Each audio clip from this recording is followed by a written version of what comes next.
and the head coach of the Welcome back to Dallas, Texas. With our Brianna Sorensen.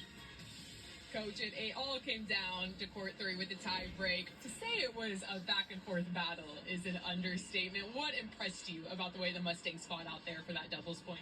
We just scrapped. We talk about being not worried about being pretty and being gritty, and they were gritty in that tiebreaker.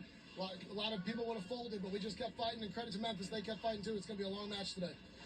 Go talk to your team. Thanks, Coach. Thank you.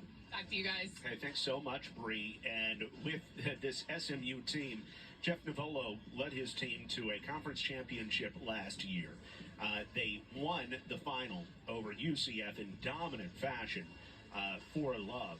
And he says this year's team isn't as talented as last year's team, but they're twice as tough, and I just love that. Yeah, that shows that what he just said, not pretty but gritty, you know? So I think we saw it there in that doubles winning 13-11 in the tiebreaker on court 3. That just shows from top to bottom how tough they are.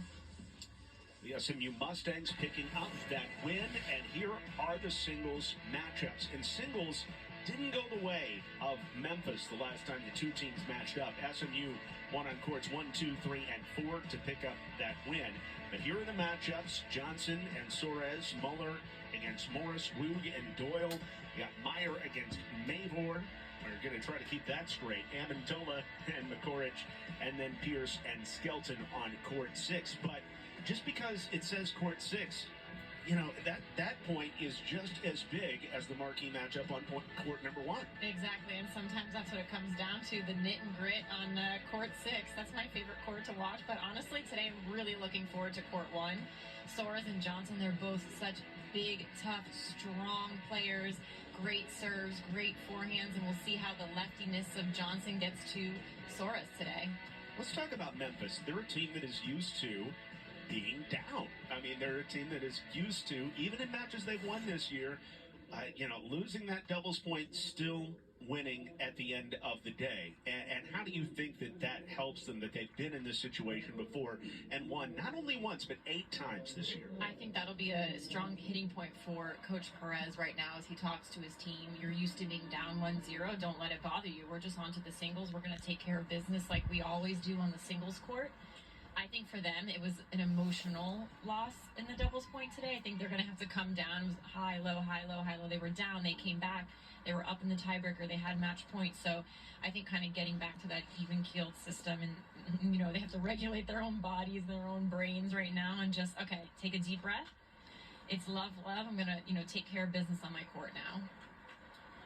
Absolutely. Along with Jessica Green and Brianna Sorensen, I'm John Little. So here are the last 2 matchups. Like we mentioned, SMU won the championship last year against UCF in dominant fashion. And remember, Memphis was the team before that to win and head to the NCAA tournament, taking down Tulsa 4-1. And 3 of those players who picked up big wins against Tulsa that day are still on this team. Talking about Camila Soares, along with Monique Woog, and also Emily Meyer, who in 2002 won 6-2, 6-1 on the 4 line as well, and that's where she's seated here today. And so you've got 2 teams with championship experience. Yes, very important, I think, having veteran experience on both of these teams, as we talked about earlier, really going to lean on them to try and come up with big wins today.